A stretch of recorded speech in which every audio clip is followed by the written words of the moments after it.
if folks are around to ask any questions. But we're going to jump into two presenters from Kognito. Dr. Glenn Albright and Ron, who are going to be sharing a little bit more about human behavior as well. And in the meanwhile, as they're looking for their slide, if someone does have a quick question. And I realized I didn't fully introduce Marco Williams, who is the wonderful filmmaker who is the volume that comes out of this. As he's running out the door. Yes, quick question?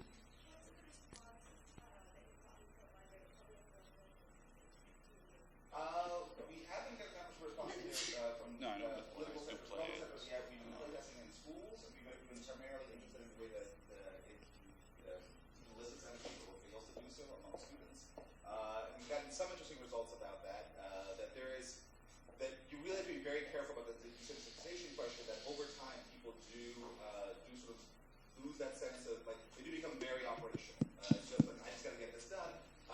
We introduced this while we were designing, and our goal was to try to make it so that as people are doing this, they realize that often people in the setting of across the desert are facing these questions, and they have to make those same decisions along those lines. They have to say we have to leave behind because we will slow it down and we will all as a result. So hopefully that aligns that desensitization with one of the goals we're trying to get across. But great, thank you. And Glenn will kick it off. Testing. Good morning. We'd like to start today by asking you right now to close your eyes. Now go ahead, close your eyes. Now go back in time and imagine the last time that you got into an emotional, stressful argument with someone. It could be a spouse, family member, friend, business partner. Imagine that conversation and the feelings you had, the thoughts that were going through your mind. That's great. I see some of you already grinding your teeth. Please go ahead and open your eyes. Now imagine that if you could go back in time and practice for that conversation, to gain skill in managing that conversation. And that's exactly what we do at Kognito. We create games where people are placed in virtual environments and they interact with emotionally responsive avatars that have memory, they have personality, and they respond like real people, like the person that you just imagined in this conversation. And it's by role-playing with these avatars and receiving immediate feedback from a virtual coach that you become very skilled and capable of managing those conversations and changing people's behaviors.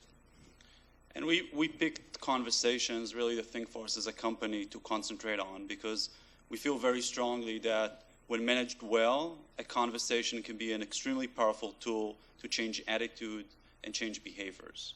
Think about a doctor talking to a patient who has diabetes or need to provide bad news about an illness. How do they manage that conversation? Will they make the patient actually motivated to adhere to the treatment?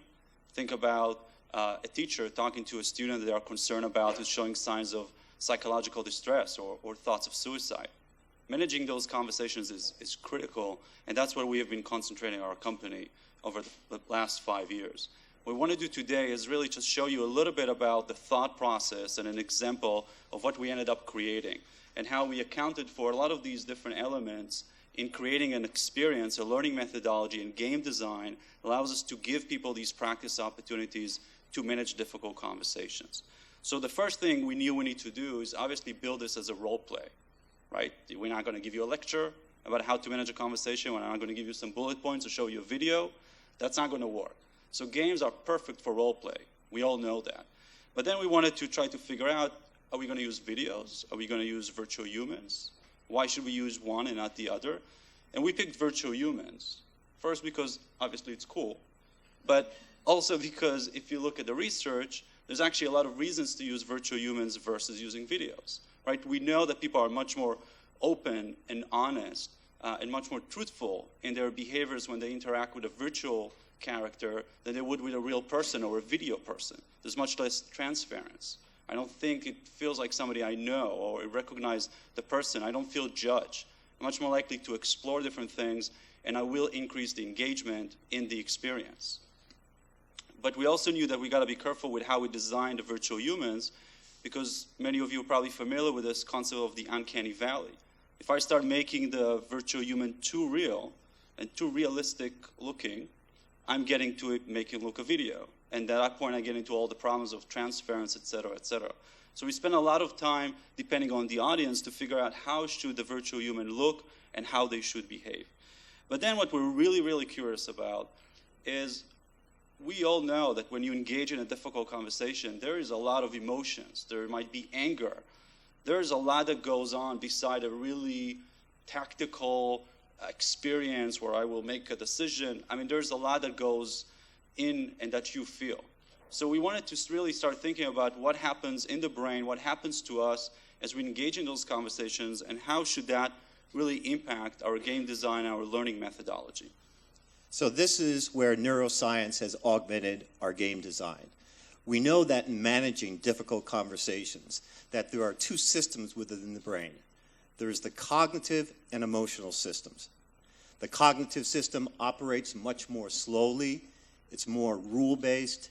It incorporates your understanding of how to handle a conversation, your attitudes, your beliefs, our so-called executive functioning. The emotional system is much quicker. It reacts when we get a lot of information, we're overwhelmed with information, or we perceive an imminent threat. So the whole idea here is to develop skills that kind of augment your cognitive thinking part of your brain, so you can manage those emotions, thus the conversations. So we employ or utilize several social cognitive strategies that are based out of neuroscience. The first one is emotional regulation, and we know that it's very important to manage your emotions in these challenging conversations, or in the conversation you just imagined. So that's self-regulation. And then to be able to regulate the emotions of others is important. Now, both of these are related to mentalizing. Mentalizing is your ability to understand what people are thinking, believing, or saying is like different from you. You're separate from them. They're independent agents.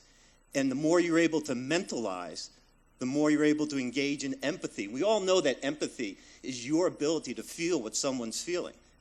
And that's important in managing a challenging conversation.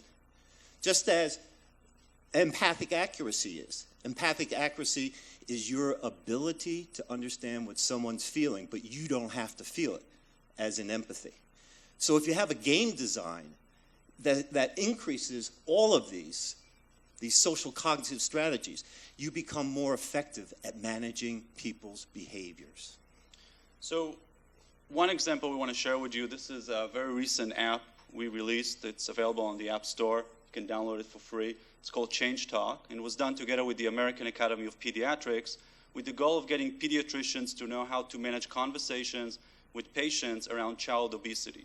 How do you talk to the mom and her son about making meaningful changes in their behavior to address the fact that the kid is in 95 percentile BMI already, and you have talked to them many times, and they're not making any changes? Those are very difficult conversations for providers to have, but not just providers. I think for all of us, it will be very difficult. So I'm going to open this up just to show you a little bit how this works and some of these concepts that we talked about for neuroscience and others, and how we embedded them in. So here you're assuming the role of the pediatrician, which is the woman here on the left. You have these two virtual humans on the right that you're going to talk to. Let me make a couple of quick decisions and explain some of the architecture. So let's say one of the things that you can choose is to ask the mom how she feels about her son's weight. How do you feel about Ethan's weight? Well, I know he's a big boy. That's just how we are in this family. His dad's a big guy. His uncles and aunts are big. I'd be more worried if he was skinny, you know? I think being too skinny can be unhealthy. Okay, interesting thought. Let me ask the kid how he thinks. Ethan, how do you feel about your size? I don't know. Go on, Ethan. You know Dr. Bosco. You can answer her question. I'm the biggest kid in my grade. Okay, what do you think about that? Well, some kids, they make fun of me sometimes. I don't like it. They do? Who does? Just different people. What do they say? Call me Lardo, Fatso, stuff like that. They make noises when I run. I can't believe... Why didn't you say anything? It's not like there's anything I can do about it. It's true. I am big. Well, there are things I can do about the name calling. I have a few things to say to your teachers, for starters. And tell me who's picking on you, and I will call their parents. Mom, no. That'll just make it worse. We'll talk about this later, okay? So these experiences are about 5 minutes long if you take them as the provider. These virtual humans, there's a whole game engine behind this that we have created to allow us to build these. They are what we call emotionally responsive. They have their personality, their memory. The way that they respond in each time that you make a decision is based on an algorithm that takes into account everything from their personality traits to where are you in the conversation, what you have said before, et cetera, et cetera. So it becomes a very realistic experience for you to experiment with different approaches. We're teaching you here is really motivational interviewing, is the conversation skill, but you saw here, she has her own issues with weight, the kid is being bullied, you have to manage your emotions, you have to manage their emotions, and they're resistant. So a lot of the concept of what Glenn has talked about, we are embedding into the game design, and that's really the point where we want to bring across. And we've done a lot of these type of projects over the last 5 years that, you know, on different topics, and you can see some of them here. The one on the upper left is actually nominated for the award this year, where you as a parent learn how to talk to your kid about underage drinking. So we've done a lot of different conversations on these topics that have been widely adopted by state agencies, the Department of Defense, the VA, et cetera, on different topics. And those are kind of the things that we wanted to share with you, that if you are addressing any game design, I think, account for the neuroscience aspect of it. I don't think you have to be an expert in neuroscience to understand some of the things that you may be already doing in your game design but have not necessarily thought about in that concept. And that's the thing that we wanted to kind of share with you. And obviously you can go to the App Store and you can download the app itself. So one of the things I think you should be asking yourself, besides being really cool, right, is does it work? And empirical studies have shown, over a dozen of them, that it's effective.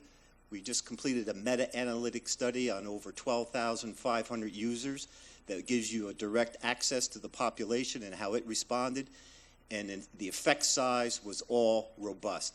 It changes people's behaviors. It enables them to work effectively in conversations. And one last sentence, just we talk about behavioral change. To give you an example of what one of the findings was in a project we have done for the VA to get military families to talk to the loved one about seeking help, we found that as a result of them experiencing these conversations, which were designed specifically for them as 3 different ones they experienced, they had more conversation with their veterans. They were better at having those conversations, and more of the veterans they spoke with actually went to the VA to get help. And this is an important thing, I think, for all of us to understand, that the federal agencies like the VA, they understand the power of games. They may not want you to call it a game. They may want you to say game-based simulation.